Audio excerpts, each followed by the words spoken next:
हिका है राजा मार देने वाला बड़ा झूठा था काहे राजा काहे मोके मार देने वाला बड़ा झूठा था। विंध्येश्वरी देवी जी का आवाज में और एक गाना कर बाद फिर से रामाय तैयार सारिका नायक जी अपन खूबसूरत डांस कर साथ। चलो एक और गीत विंध्येश्वरी देवी जी।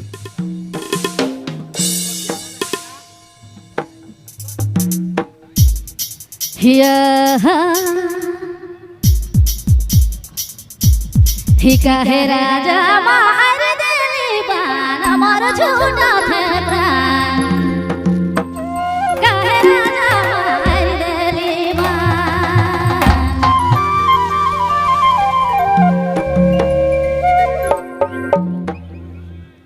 हिका है राजा मार देने वाला बड़ा झूठा था काहे राजा काहे मोके मार देने वाला बड़ा झूठा था काहे राजा मार देने वाला।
ट्यूब चैनल की प्रस्तुति।